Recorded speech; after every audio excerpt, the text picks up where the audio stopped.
Houston Cougars, a furious comeback to knock off Duke and advance to the national championship game.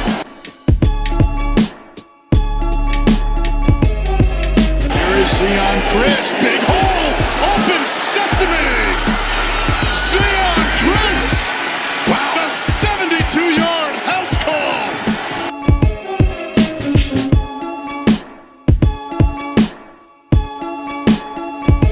Stick it in your pipe and smoke it, baby. Yes! Welcome to the Scott Home Podcast, back for the first time ever after a opening to the Big 12 play Cougar football win, the first 3-0 start to a season of any kind since the 2016 football season, almost 10 years ago, Bobby, our second season doing this humble little podcast.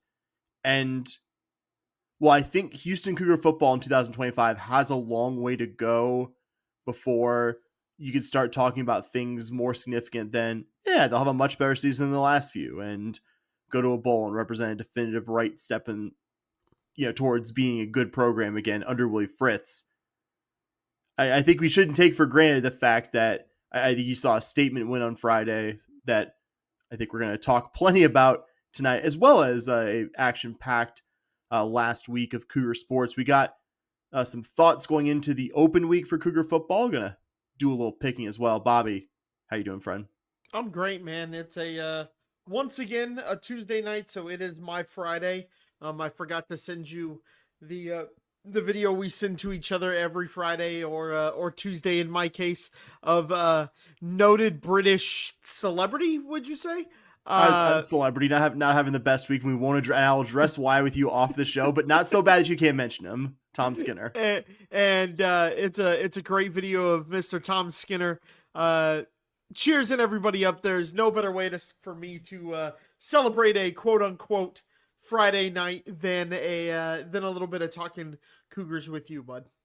Yeah, man. Always look forward to talking about the Cougs with you. Before we get into it, going to mention, as always, patreon.com/shpodcast. That's the way to support the work that Bobby and I do on a weekly basis here as the internet's longest running independent Houston Cougar podcast, and just defray the time and effort that we both put into making this show a regular thing, in addition to our busy off season of episodes that are still very current and weekly patron-only premium reacts dropped usually within hours of the Cougar football game of the week that was, featuring myself and quite often Bobby. So again, if any of that sounds good to you, patreon.com/shpodcast. My bad on that this week. The internet, I actually had a Spectrum guy come out today and he was like, yeah, it's a little spotty. You just got old wires in your wall. But I did a little bit what I could. If we need to replace all the wires, we can. I'm like, it's cool right now. I literally got to go record a podcast in a couple hours, and I really need internet. Thank you very much, bud. I was going to say, this is a historic moment. The first time someone got some kind of service from Spectrum and left happy. And I'm happy it happened to you, my my friend and co-host, who hopefully has a reliable enough internet to do this podcast. Also, please, like I said last week, leave us a 5-star review on your podcast of a choice. It's free, and it definitely does help get the work that Bobby and I do talking about the Cougars to the largest audience possible out there in the podcast universe.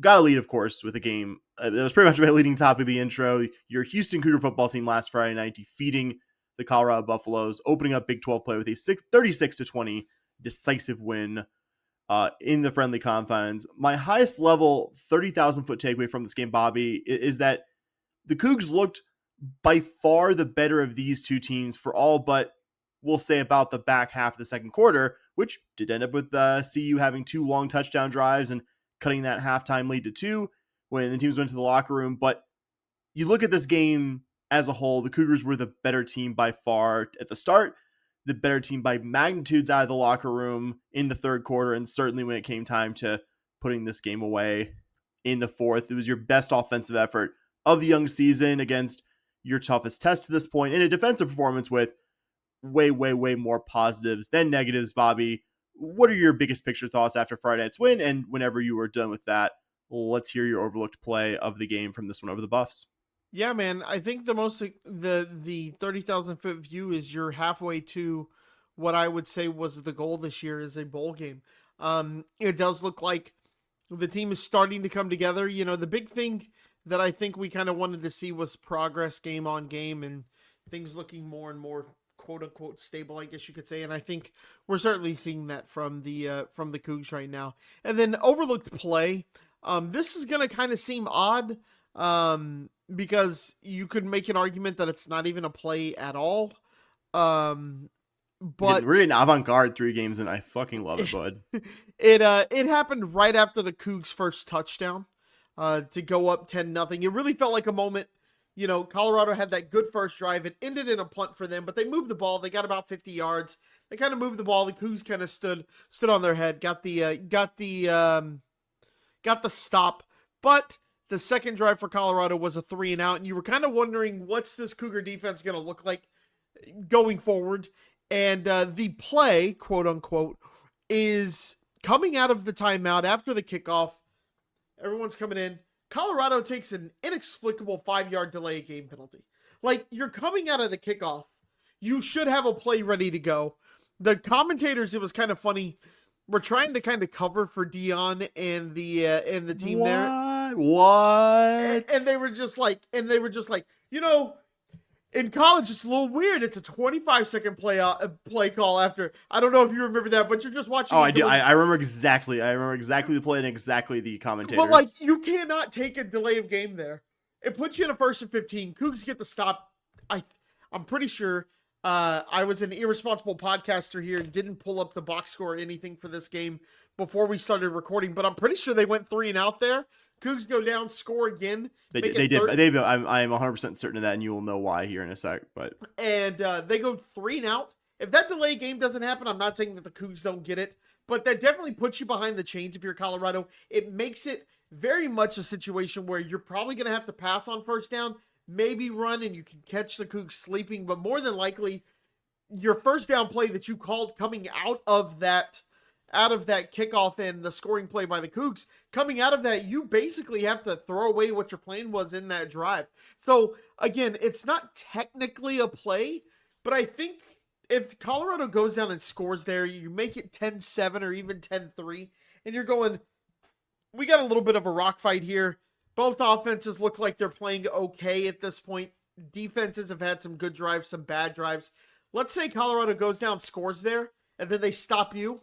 Who knows what happens on that next drive? So I think really that play coming out and being behind the chains before you even take the field is something that really affected that drive, which really set that Cougar defense up for yet another 3-and-out, another big stop where Colorado doesn't score. They go 3-and-out. Your defense has all the momentum. You can go down, score.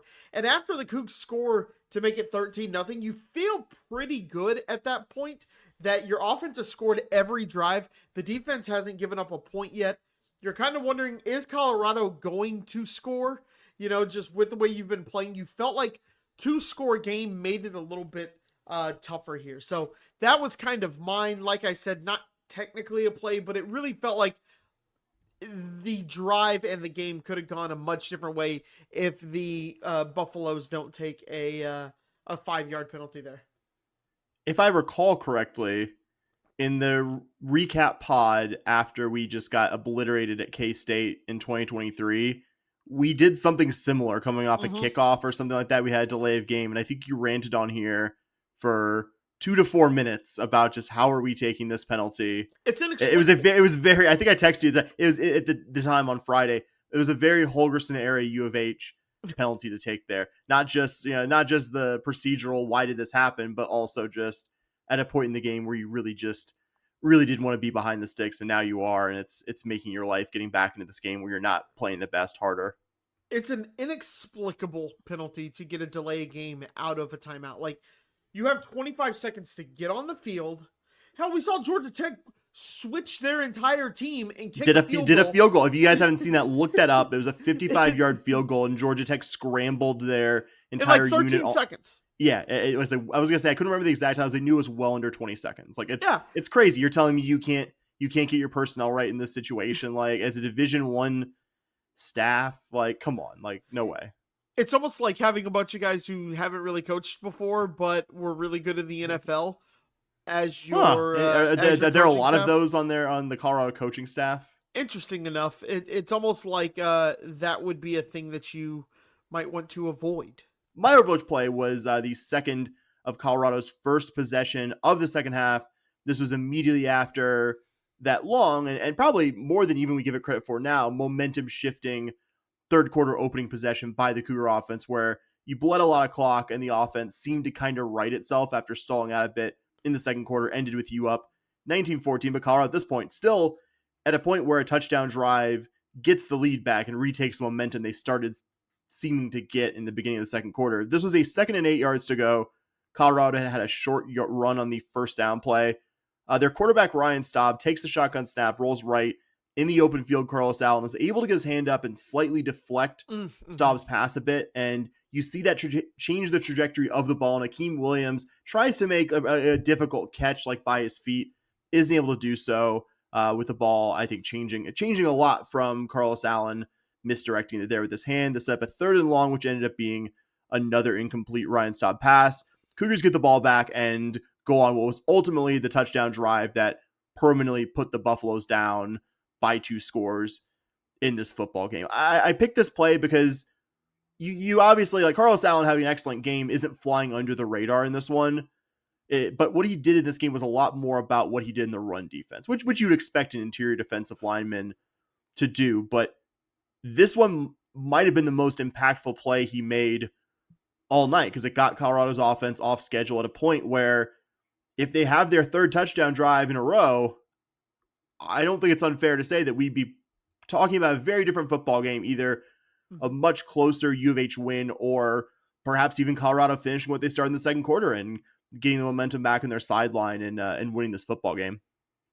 Yeah, that as you say it, that was a huge play. Just to your point, if they go, but not one of the first few there, you'd think about, which I hope is honoring the criterion of the, absolutely, that you kind of set out when we did this last season. I forgot about that play, but now that you say it, I'm like, oh yeah, that was a pretty bbig play. And you're right. If Colorado goes down, scores there, you're kind of going, well, shit.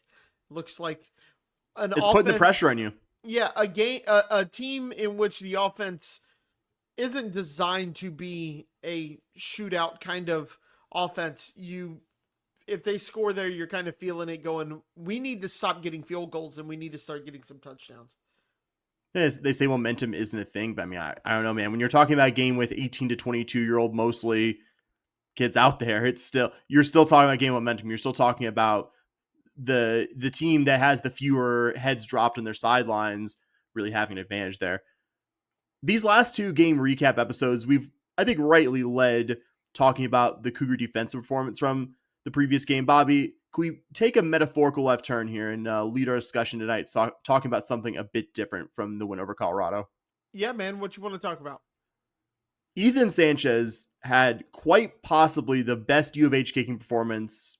I would say not quite possibly, probably the best U of H kicking performance the two of us have seen in each of our 20-ish years following Cougar football. He was 5 of 6 on field goal attempts Friday night, which was the most made field goals by a U of H kicker in a game since Richard Leone did it in the second game of the 2013 season on the road against Temple. That a game that I want to say you, me, co-host emeritus Dustin, an ex of mine that you knew a little bit, and some others watched it at friend of the pod Ben's place in Houston. That's we had Deer Queso. God, dude. No, okay, so yes, that is absolutely a game that we watched at Ben's place, and yeah, I distinctly the game that made us believe John O'Corn might be the answer for Houston Cougar football for an afternoon. I distinctly remember that game for a very specific reason, in which I will tell you later. But I definitely remember that. You are 100%. Did not mean to bring. I was gonna say. I was reminiscing about that specific game. Right. You are that specific game today, right. And I was like, why do I remember not watching this at home? And then I was like, oh, I was getting kind of, you get on memory lane there. Anyway, to Ethan Sanchez, not our unimportant lives from 12 years ago, 4 of 5. Like I said, that 4 field goals that he made were 43 yards or longer, and a 52-yarder to open the scoring. Your only miss from Sanchez came from 50 yards out. Not an exaggeration or swipe at the ability of other players in this program to say that this will be one of the moments of the season, right? Like, not like the lead one, but like when we talk about like the 9 or 10 best performances of the season in about 3 months time, hopefully looking ahead to a prestigious bowl game, this will be on the list. Like, it won't be number one on the list, but this will be on the list, right? It might be number one. This very well could be. This could. I hope we have. I mean, it's awesome. Dude, don't get me wrong, but he got half our points in this game. he did. This is a Posker's. A little on 15 of 36, but roughly half. 18. 5 of 6. 3 times 5 That's is 15. And then 3 extra points. Okay, my bad. 18. My bad. Sorry. Didn't include the PATs. That's half the points. You're right. Points. I'm leaving this in, by the way. I'm leaving my bad math in the recording. And like, to me, this feels like a Posker's nominee. Like, 5 of 6 with a 52-yarder. Sam, I went back. What do you think was the last time a Cougar made a kick that long? That's the longest field goal since when? I was gonna say I was pretty confident. Like, he wasn't like reliable from that distance or did it a ton, but Dalton Witherspoon. I know it was my guy. What a pull! Was it Dalton Witherspoon? Dalton Witherspoon in 2021 had a 52-yarder. The year Quick before in 2021, he had I believe a 53-yarder. So we haven't seen it in 4 or 5 years, and before that, you didn't have a lot of 52-yarders either. I think I briefly mentioned the Patreon pod was Dalton Witherspoon because I was idle. You probably heard. I think you said you listened to it after I recorded it. I was kind of idly going back and thinking about recent Cougar kickers and like Dalton Witherspoon. Like, oh hey, well he was kind of an underlooked for being pretty reliable, and maybe some teams that didn't have great offenses where wouldn't be the first thing you think about with that season. Unbelievable performance. I went back and looked at Richie Leone's 2013 Temple game. No Shot Leone, who was the last Cougar specialist here, I believe, to handle both place kicking and punting duties at the same time, has had a lengthy and decorated pro career. He's still punting for the Ottawa Red Blacks in the Canadian Football League. But just take a wild guess. What do you think Leone's longest made field goal was in that 2013 win over Temple? 44. Subtract 20 on that, buddy. I know, it's insane. I've never seen, and I don't ding him for it, like, he was just kicking what he was asked to kick, and like in a game where we needed points and weren't getting touchdowns. Yes, the 24-yarder was the longest field goal. It was like a 19. I don't have all of them in front of me, but it was like a 19-yarder, a 21-yarder, a 21-yarder. I was like looking at it, I'm like, surely I'm missing a long field goal. It was like 5 chip shots, which I mean, again, it was 5 chip shots in a game about where that offense not finishing drives, but yeah, man, I wonder if that indicated anything about John O'Corn's viability position, but I guess we'll never know. Again, no shot Leone, but it's not just like this performance isn't just that, wow, Ethan Sanchez made a lot of field goals. It's, wow, Ethan Sanchez made a lot of field goals and was responsible for 18 points in a game decided by 16. And all but one of those 5 made field goals were kicks well outside the range I would normally expect a Cougar kicker to make with any kind of comfort.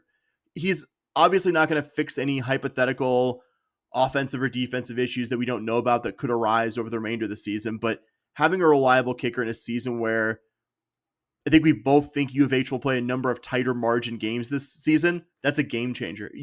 As much as love Jack Martin, hit a game winner in one of your 3 Big 12 wins last year against Utah, it's not what you had last season, just factually. And of course, he got Big 12 Special Teams Player of the Week honors for his performance, and maybe underselling to say we're both excited to see what he does for this team the rest of the season. Absolutely. Just as a side note, you've mentioned John O'Corn twice and how we believed in him as our quarterback. Dude, Michigan believed in him as their quarterback. Jim Harbaugh, like one of the more respected people in all of football, pro or college, at getting the most out of quarterbacks, looked at John O'Corn and was like, yeah. So I don't know. Crazier we weren't ideas. That wrong. Yeah, clear. Jim Harbaugh in 2016 and me in 2013. Both hoodwinked by John O'Corn.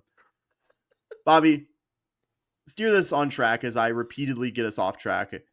I think we should lead with Cougar offensive talk tonight, if you don't mind. If you haven't changed your mind in the 2 hours since we texted about this. No, man, let's do it.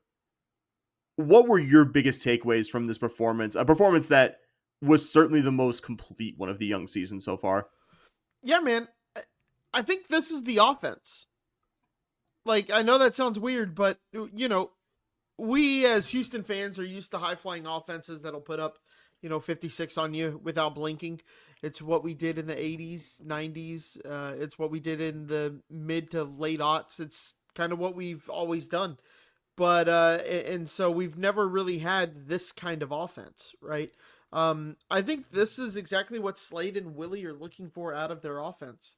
When you look at that 2022 Tulane offense, I always think how good that offense was when we played them and kind of in the American. That was a solid offense.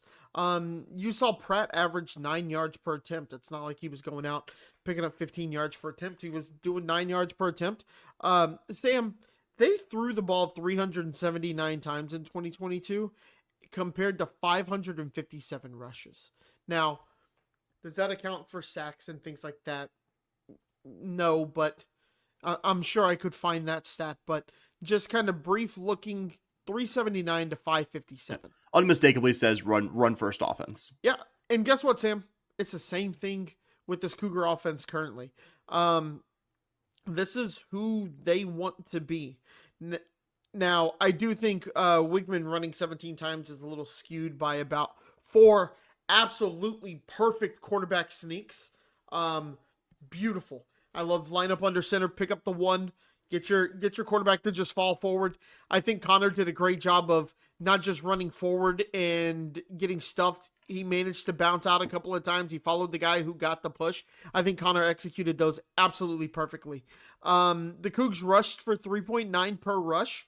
That feels pretty good. Again, you could say it was skewed by the 49-yarder, but also it was skewed They by all the count, man. They all count. Yeah, and you could also say it was skewed by the aforementioned 1-yard quarterback sneaks. So this week, I thought it was really nice to see. You saw the Stephon Johnson and Connor Wigman connection finally start to link up. You see them getting a little bit more comfortable with timing and things like that on some deep balls. That's exciting to see.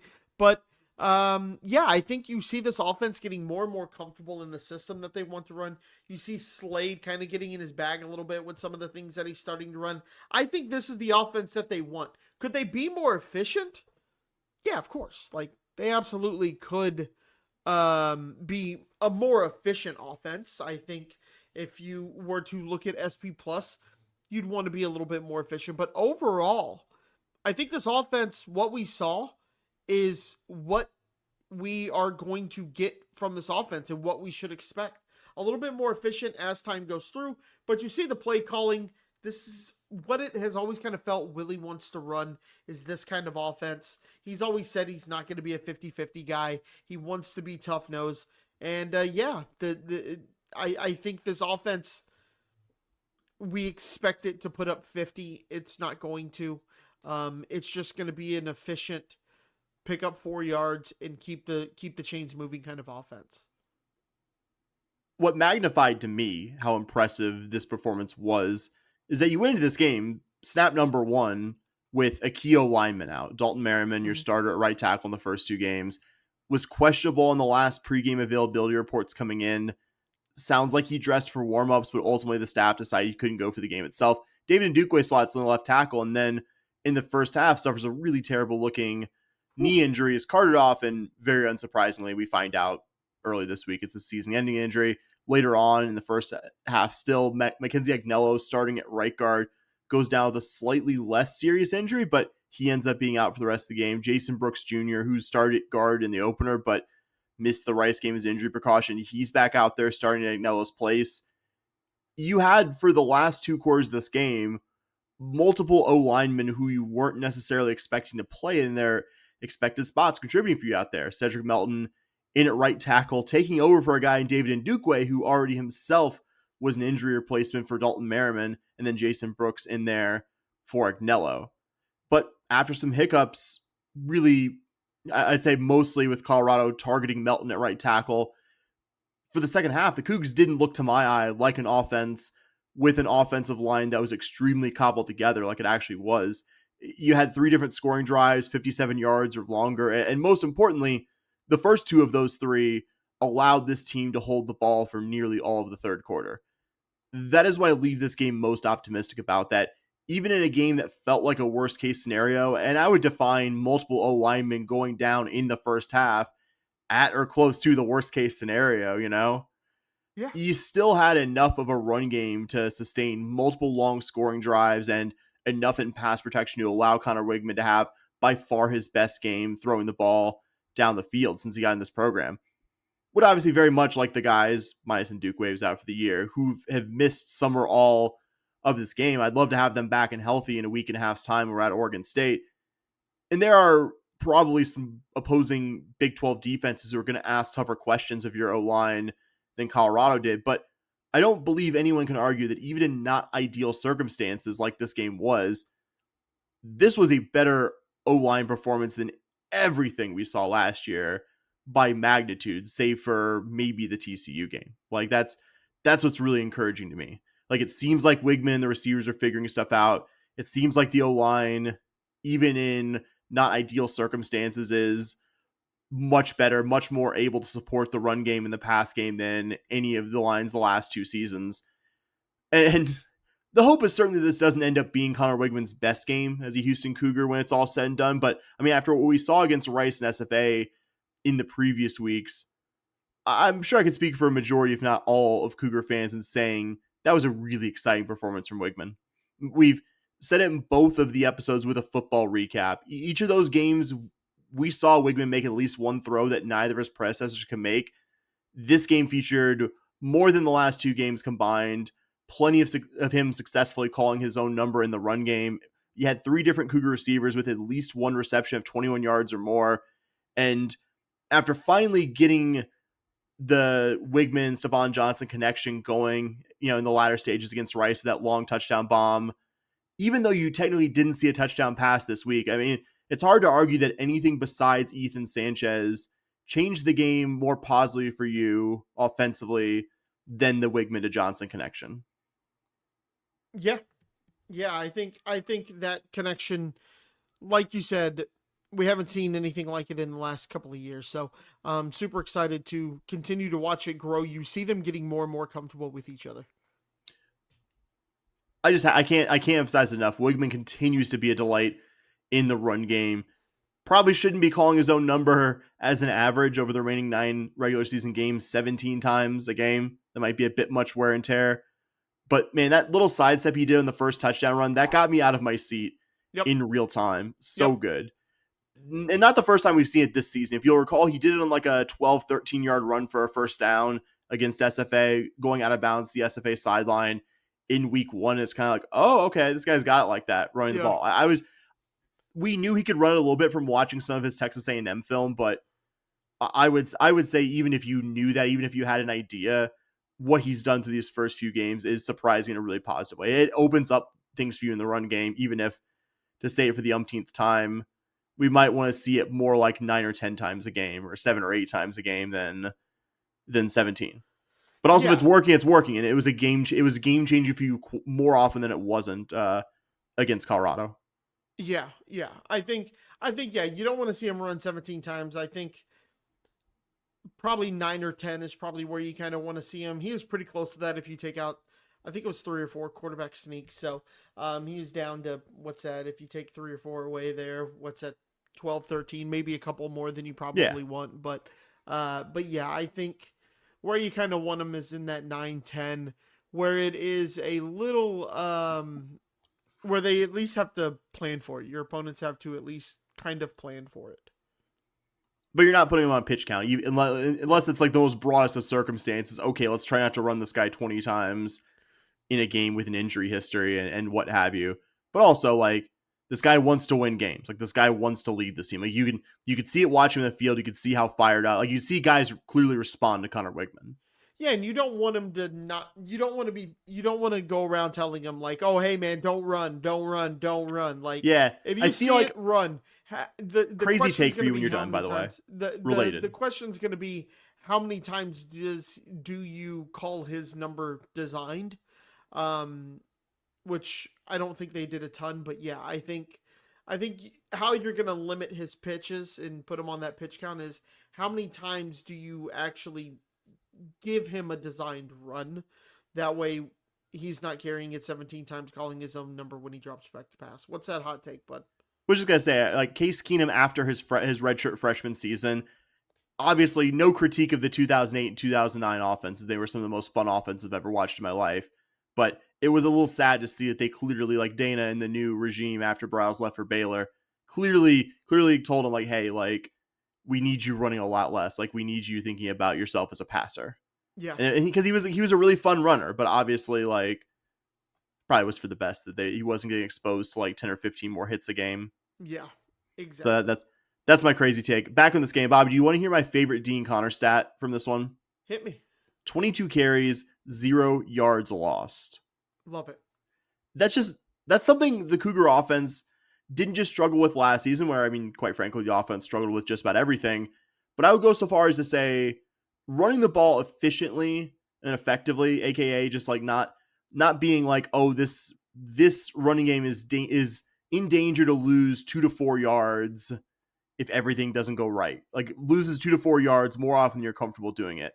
That wasn't just a problem last year. I would say it was a problem all 5 of the seasons Dana Holgorsen was here as well. Not that there weren't instances where sometimes you ran the ball well, but it never seemed like the kind of offense that could get you 2 or 3 hard yards. So the offense we saw on Friday night seemed like that offense that could get you 2 or 3, 1 or 2 hard yards. And that's, which is insane because Dana insisted on being a 50-50 team.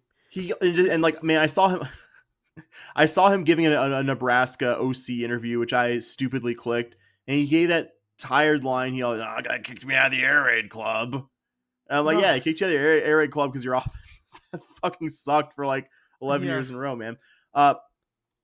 Bobby, obviously excited, to have potentially Jamarian Burnett back, but I think with Wigman, Connor, Stacey Sneed in the offensive line, and now the receivers in Wigman, and you have Koziol kind of figuring out. I think that's to me, as we leave our offense talk, that's what I'm most excited about. Like, you saw a much more complete game offensively than we've seen in a long time, but also like, hey, I think these things can actually get better. Hey, there'll be opponents that aren't as good, or that aren't gonna, I think, allow Colorado, or allow you to do things you did like Colorado did. That was kind of what I was trying to say there. But I see things that could get even better, and then that's what excites me the most. And it feels sustainable, not just, oh, Connor Wigman hit on every deep ball, or oh, just their front 6 or front 7 just quit out there. I see things to be excited about, and I see things that can get better. Yeah, I think that's kind of the exciting thing with this offense so far, is that you have seen it get better week on week. I would say that week 2 versus Rice, that offense looked better than the opening one versus SFA, and this offense looked better than the one versus Rice. I would say the only real concern I had coming out of this game is the fact that your kicker had to kick 6 field goals and had to make 5 of them. It would be really nice if you could finish the drives. You had a couple that you finished 3 of them. But yeah, it would be nice if you weren't stalling at the 30, but it is nice to know that once you cross that 40-yard line, you may have you have a pretty good chance at points right now. Yeah, good place to be in, to have scored 36 points, and think about a couple of those threes that those could have been 7s, and maybe you left like 8 points in the field. So room to grow, room to get better there, I would say as well. And ho-hum, yet another Cougar defensive performance where the team held their opponent to 20 points or fewer, and I would say for the majority, but certainly not all of this game, while this game was at least somewhat in doubt, held the opposing offense in check. Certainly not a second quarter that you're going to be too thrilled about. Colorado had 2 long second quarter touchdown drives, and at least in that quarter put up pretty eye-popping numbers. But we also got to see this defensive coaching staff and group of defensive players pass a test that your first 2 opponents likely were never going to offer. You saw that group after an undeniably bad, the worst second quarter you played this season by far. You saw the group step up and do their part and really help step on this opponent's throat in the second half. Bobby, what were your biggest takeaways from this defensive performance against Colorado? Yeah, man, what else is there to say besides this an amazing performance? The performance was so good, you have people questioning Deion Sanders, like, is he actually a good coach? What is he doing? Deion's questioning himself. He's saying, we have no idea what we're doing at quarterback. Like, they had a pretty good idea heading into the game. After the game, you make their third string quarterback just look like a third string quarterback, and Deion's going, I got nothing. You make Ryan Staub just look like a fool out there. Even with the 2 touchdowns, it never felt like you lost those series. Like, Staub was out doing background, playground type football stuff there. It wasn't like you were getting torched and you were getting beat a ton. It was more like Staub felt pressure. You got pressure on Staub. He runs out. He does like a little dump off as he's about to cross the line to a running back, whose man was more chasing Staub, not thinking about that, left his guy unattended. You see the dump off to the running back. The second touchdown by Staub is a broken play where your defense does a good job. Quarterback just gets out, makes a play. Excuse me. And so I never felt like the defense was bad during those, even the 2 series where they scored those touchdowns. I never felt like it was a bad looking performance by the defense. Just the Colorado guys made some street ball kind of plays there. So you saw them just kind of winning the scrambling. You saw them kind of winning the scramble drill there. In the third quarter, Colorado literally didn't gain a yard, Sam. Like, you hear that and you're like, oh, that's kind of crazy. Like, it made me think of Remember the Titans when the coach in the game where they're like cheating is like, I don't want them to gain another yard. You blitz all night. Like, was that Pacino? No, that's Remember the Titans. That's the coach in Remember the Titans, not Denzel, but the white coach. I don't know his name. That's right. Okay. But you blitz all night. Like, I don't want them to gain another yard. If they do, I'm taking you out of the game. Like, that happened. Like, we stopped them. They did not gain a yard in the third quarter. Like, that's an insane thing to think about doing against a Big 12 opponent. And one in which you have, like, everyone talks about how good their offense is and they have all this great stuff and you didn't know what to say. I think you had one of the best tweets you have ever had today. With the on 3 guy saying like, "Oh, how cool is it that we are in the hype video?" It's them making fun of his wrong ass prediction in his on 3 podcast. Where he was just like, "We're going to they just have more talent. They just have raw talent that's better than Houston.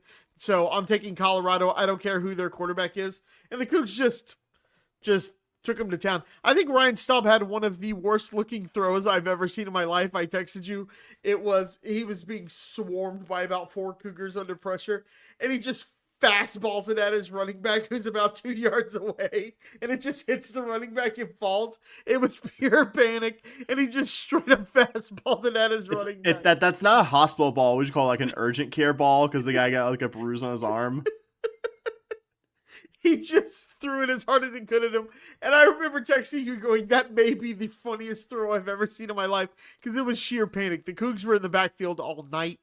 They didn't give up many passing yards, didn't give up many rushing yards. It was just kind of one of those nights. Another big night for Carlos Allen. Also in the lead, a tie for the lead in tackles was Jalen Gardner, a guy we haven't talked about much this year. 4th year senior, stuck with the program, didn't play a ton. He had 17 total tackles last year. This year with the loss of some players, some injuries, some guys graduating, he's already at 20 through 3 games. I just kind of wanted to point him out here as well. Yeah, I think I'll give Ryan Staub credit for this. He's a good improviser. Yes. Like I would say the second touchdown drive they had in the second quarter in particular, he did a lot of really good improvisational kind of stuff. The kind of thing where you look at it as probably a fan and even a coach of that defense that's getting burned, and you're just like, he's just making a play here. Like, There's no way to account for there's little way to account for some of the things he's doing out there. Like you can't account for a guy making the absolute perfect throw in the right spot, just for example. Like you can't account for a guy just repeatedly doing some stuff. Like, or there's less ways to account for it than maybe the average fan would think when they see him running open. Like, it's the defense failing. Like, yes, sometimes that's the case. Sometimes it's just your opponent making a play. Like, it is worth always. They're on scholarship too. It's worth emphasizing that. And also, clearly, you can't improvise your way to a good 4-quarter offensive performance, as we saw in the majority of the second half. Like they got that touchdown in the 4th quarter. I don't know. I feel like that was borderline garbage time. I feel like at that point, the U of H defense is playing more not to give up a quick touchdown than anything. Yes, I agree. So for the first 2 weeks, we saw flashes of promise when it came to this Cougar defensive front. You saw them create pressure at times against Rice and SFA, but Colorado is always going to be the toughest test in terms of having good athletes, protecting Ryan Staub, wherever the quarterback may be. And in my opinion, the biggest reason Staub and the Buffs pass game never got going consistently enough beyond some improvisation, their little second quarter burst there, was that there were Cougar defensive players quite often creating pressure on Ryan Staub, and that pass game could never get into any kind of consistent rhythm, especially in the second half, or certainly the portions of the second half where Colorado could conceivably come back and made this in a game, or made this a game that they could possibly win and get back the momentum they had in the second quarter.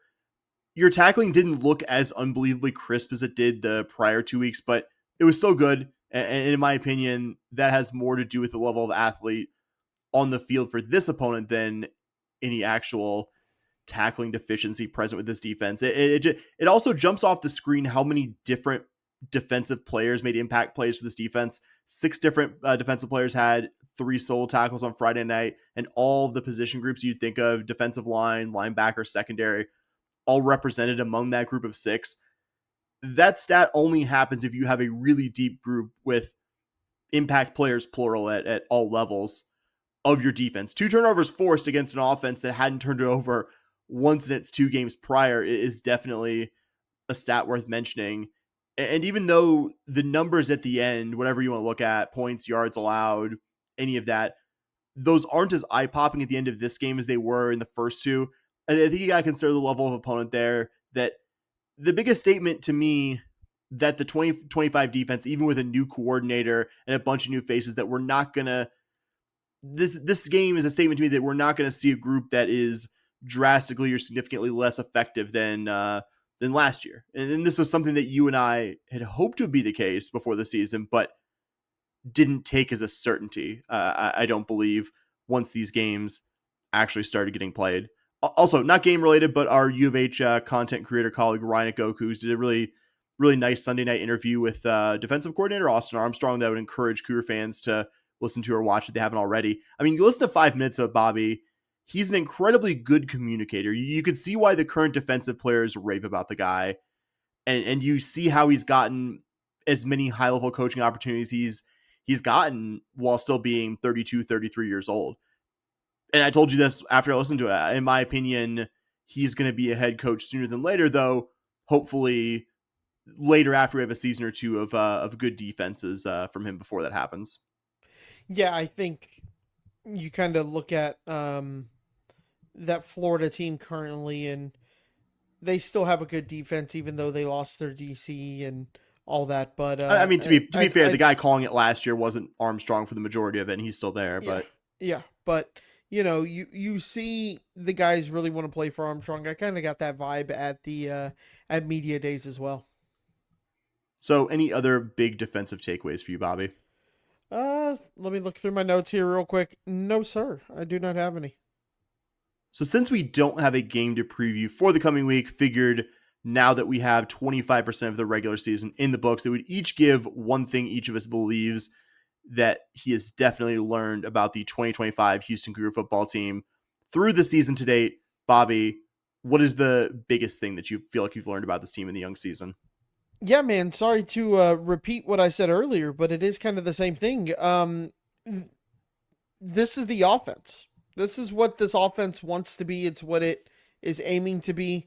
Like I said, it needs to get better efficiency-wise, but I think we're seeing the scheme overall that we want to see, that Coach Fritz wants to see. And I think that's something some Cougar fans are going to have to get used to, me included, right? I think I am more used to it now, and I don't hate the idea. I've always said, yeah, those offenses are fun, but I just want to win football games.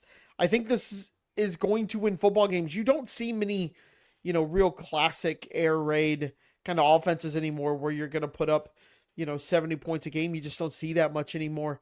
I think if this team continues to score between 28 and 35, I think that's kind of the goal. If you get more, obviously that's great. But I think that is the biggest thing I have learned through 3 games this season is This is the offense.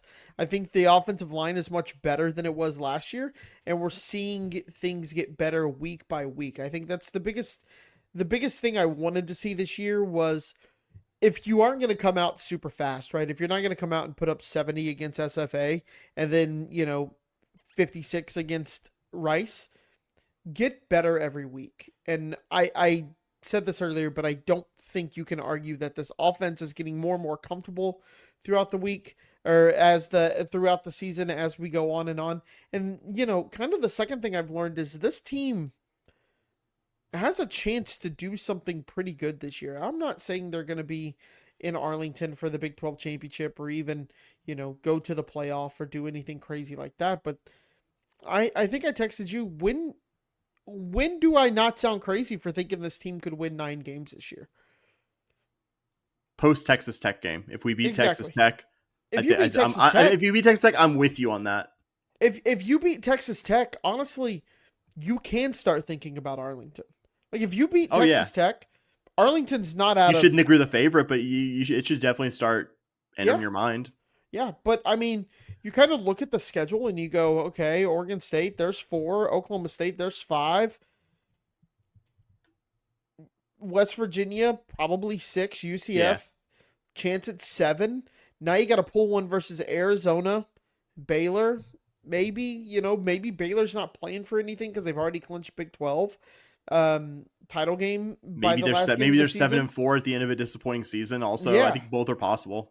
So I think if you win this Oregon State game, there's a chance you have one of the shows come to Houston. I doubt it, but there's a chance if both teams are 4-0. And I said this at the beginning of the year when we talked about the Big 12 preview, where I had quite possibly my worst take I've ever had on here is that K-State was the going to be the conference champion, and we really liked them.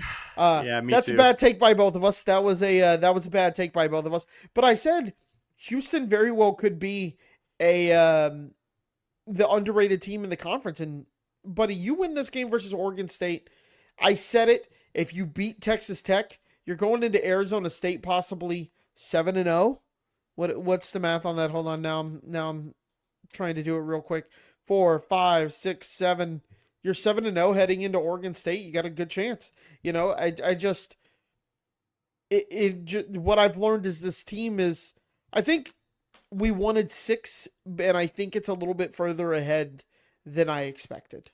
Sam, what was yours? For me, these first 3 games have shown that, along the lines of what I just said a moment ago, but maybe more specific, we're not going to see a significant drop-off from the Cougar defensive front specifically from last season to this one. There are going to be opponents who challenge the Cougs more than these first 3 did, and you saw flashes of that in Friday's game, how Colorado did as compared to the first 2. I mean, still finished with under 100 rushing yards, well under their average for the first 2. I think we were hopeful in the preseason. You had Carlos Allen coming back. That was a key returner.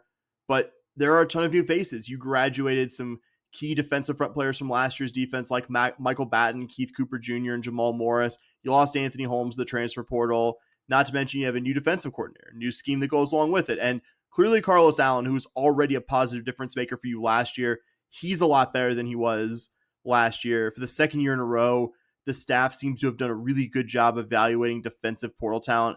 Khalil Lafau has been a great compliment to Allen on the interior line. Eddie Walls III, coming from FIU, has been the disruptive force we'd hoped he'd be. Sione Fotu has been part of a linebacker group that, for me, and probably for both of us, has probably been the biggest positive surprise on this defense. And that linebacker group, it's worth reiterating how big of a part. It's not just the defensive line here. I very much underrated this group in the preseason. Jalen Garner, not that we didn't mention him in the preview, but we didn't talk very much about Jalen Garner compared to a lot of other guys. You have Corey Platt Jr. coming in as he gets back in game shape after missing nearly all of the last 2 seasons, getting used to just playing on a football field again. He's made stand-up plays in both of the games the last 2 weeks. It's, he's going to be a very interesting player to watch. This group is going to be, in the most general sense, a very interesting group to watch. And I think giving you the foundation for a defense that continues to surprise us in a positive way. Like there will be, you're not going to hold every opponent under 100 yards rushing from here, but I like what you have there. Yeah, me too. You are exactly right. I think it's also a positive endorsement of someone I haven't mentioned yet, but someone I've mentioned in the show Oscar Giles, who his defensive lines, the 2 years he was here under Herman, great both years. And it wasn't just because he had Ed Oliver the last year. They were great in 2015 before Ed Oliver got here. Defensive line here was great last season. Looks very good again. Like, the man can coach defensive line. Like, I know that was a popular position coach on the last defensive staff. I think he has to get a lot of credit for what that group has done, and what I think they will continue to do for the rest of the season. 1,000,000%. So leave the subject of the Colorado game, but stay on the subject tangentially here of college football. Talking picks, our weekly Down with the Pickness segment. Bobby, this will be a bit shorter this week. We do not have a Cougar football game in the schedule to make our picks from. I'll do a quick recap of the previous week. I had the first 3 in a week of either of us. My correct picks were the game over of 43.5 points, which hit easily as the teams combined for 56. On Friday, I had the Cougar defense with over 1.5 turnovers forced. Shout out to Ryan Staub and Brooke Brown for making that late second INT happen. Gotta give credit to Ryan Staub throwing one of the most dying quail interceptions you will ever see in your life. And also my non-U of H game pick of Texas Tech minus 23.5 points against Oregon State, which they covered fairly comfortably. Bobby, your successful pick was West Virginia plus 7.5 and a crazy OT comeback win. One of the games of the entire college football weekend, 31-24 over their hated rivals Pitt. Your unsuccessful picks were Colorado plus 6.5 points and U of H under 2.5 rushing touchdowns to Cougars, just cleared with 3 on Friday night. This flips our head-to-head season points total. I currently have 85 to your 65. Still a very young season, though, as the last week proved. These things can swing wildly, and for once in my life, I'll try not to brag too soon. Bobby, since we're only making that one pick, choosing from either a Big 12 conference game or a non-conference game featuring a Big 12 team, what is your one pick for the week? I'm going to go with the big noon kickoff game between Texas Tech and Utah, and I am going to take the under of 58.5. Both offenses have looked pretty good throughout the year, but so have both defenses. The one thing I will say is Utah, who I have said doesn't have a good offense for, 3 seasons now that they can't score. I know I said it a lot last year. Has put up a lot of points, so why would I take the under? The Utes have only scored 43 against a bad UCLA team. They did score 63 versus Cal Poly. And they scored bad FCS team. Yeah, and they scored only 31 at Wyoming, 28 of which came in the second half. And Tech has scored a lot, but they haven't really played anybody that I would call even halfway decent. And both teams' defenses look pretty good at this point. So I'm really counting on Utah's defense to really show up, get into a slugfest with Texas Tech. I think Texas Tech's defense is pretty good too. So that's why I'm going with the under there, but I'm not 100% I'm not super confident in this pick. There wasn't much in this game or in these in the Big 12 this week that really was like, oh yeah, I should definitely bet on this. I think that's a really good pick. I mean, 58.5 just seems like such a high number of total points for anything involving Utah's defense. Yes. Like even that was kind of my thought. Yeah. Like Utah last year, horrific offense. Like maybe not as bad as the Cougs, but horrific offense, still good defense. Like there is a floor in what that defense is going to be, and it is somewhere around good. Like I have a hard time at home seeing that team surrendering enough points to make that number happen. So actually, I think you should have more confidence in this than you do.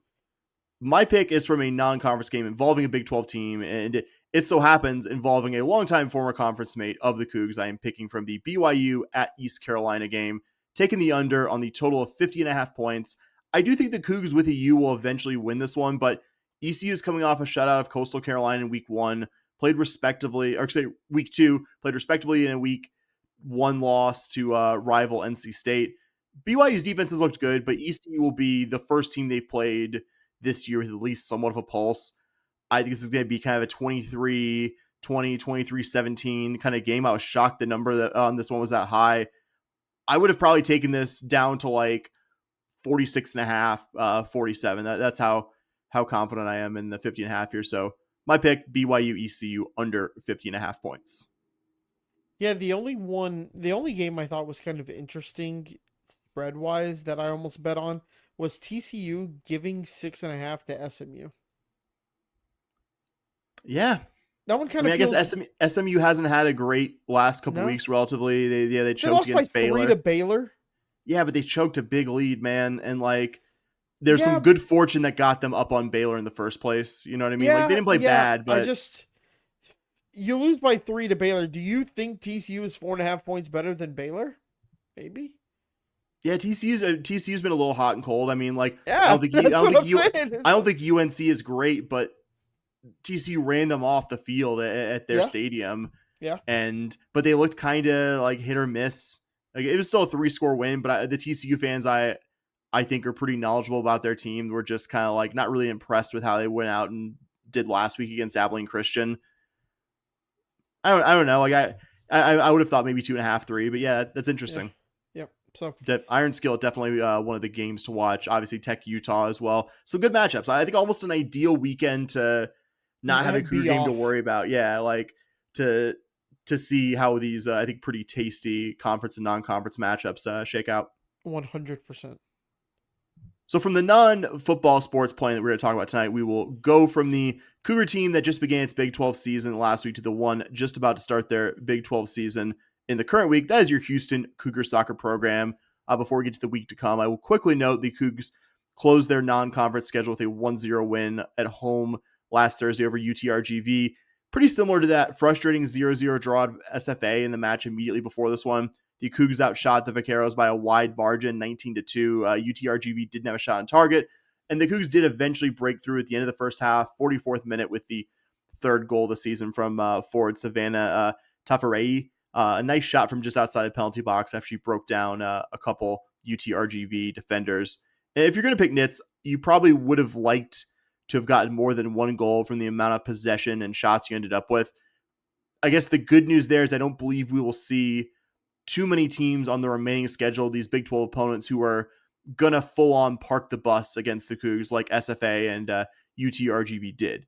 The bad news is those teams in the remaining schedule will be much more challenging in just about every other way than the majority of your non-conference opponents have been to date. Like, I'm happy with what I've seen from this team. This is in no way a criticism of the non-conference schedule.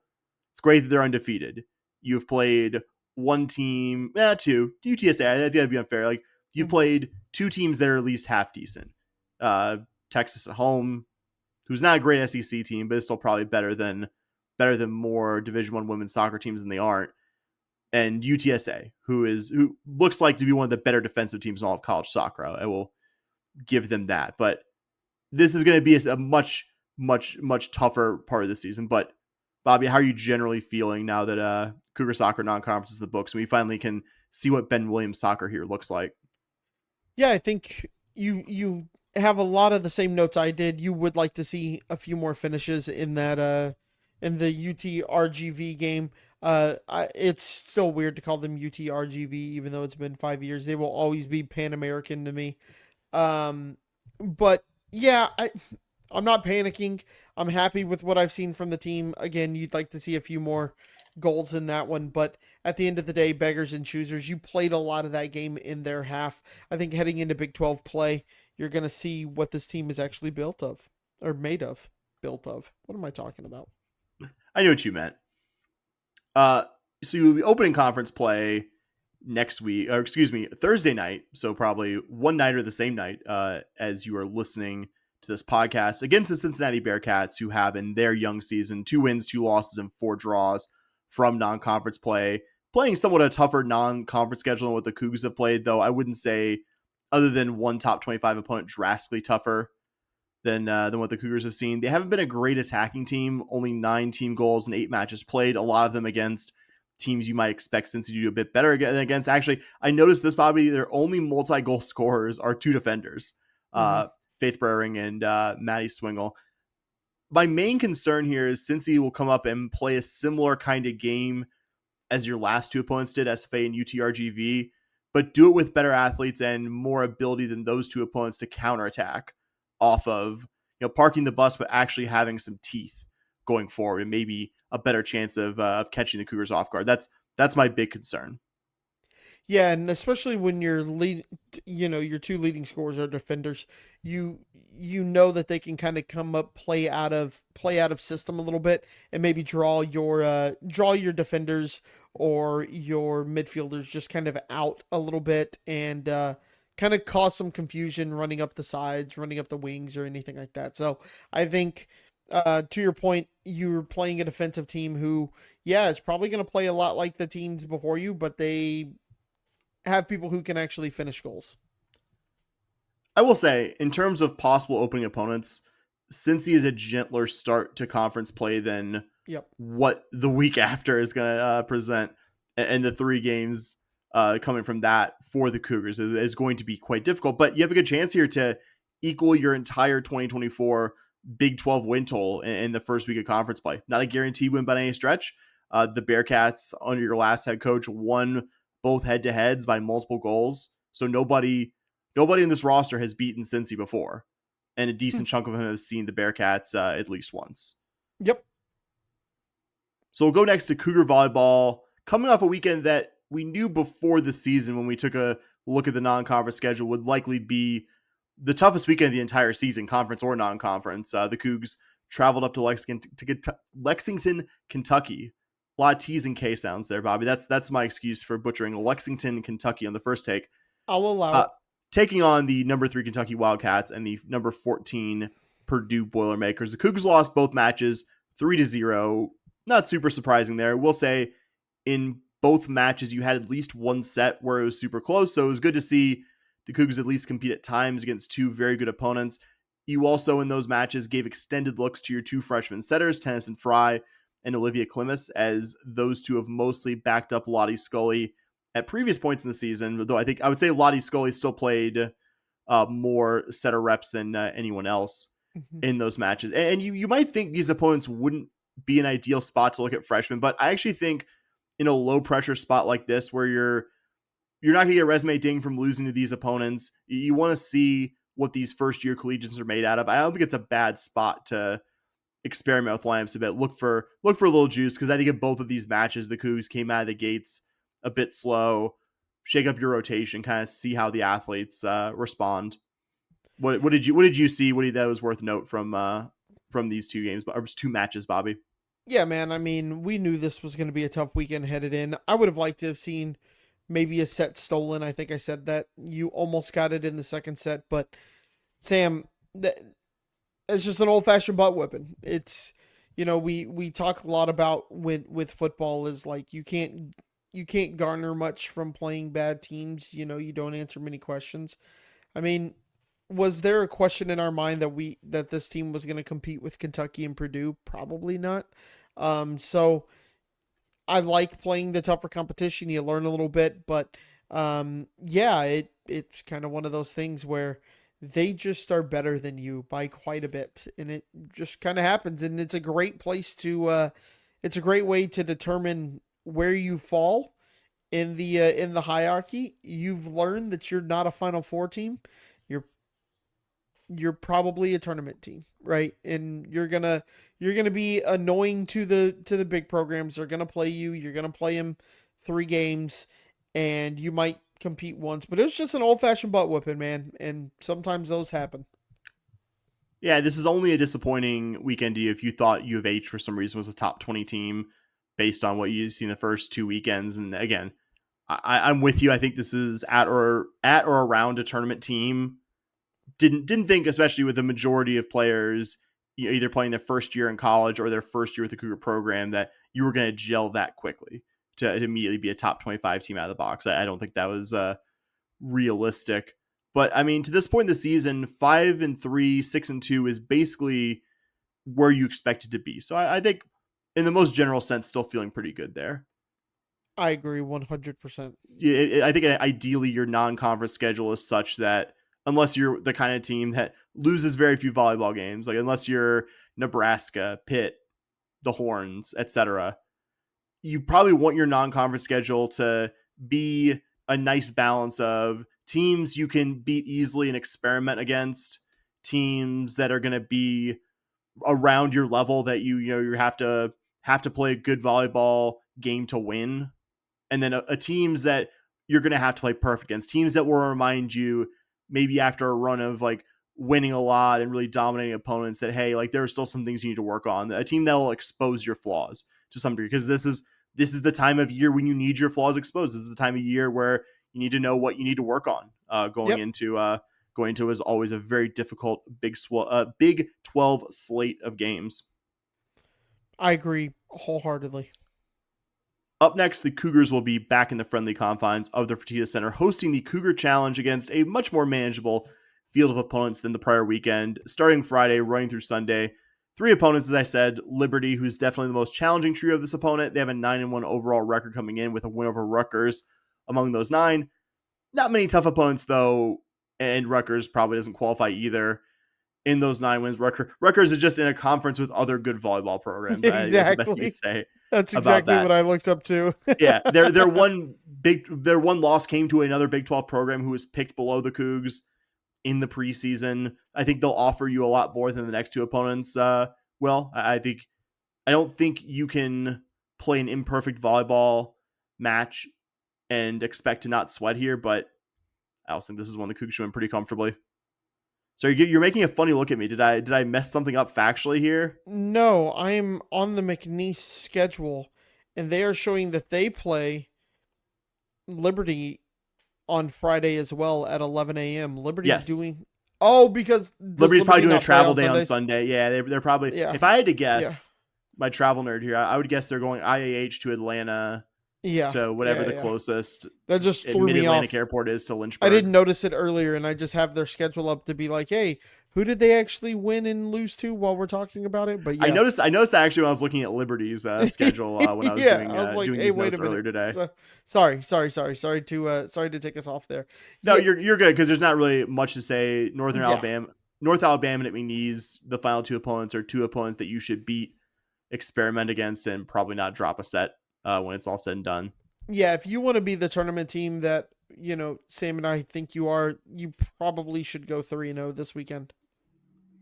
And this is, as I said a bit ago, your final week of non-conference volleyball. Is this time next week we will be previewing a pair of Big 12 volleyball opponents, which we'll be excited to do, even with the challenges that await from that portion of the season.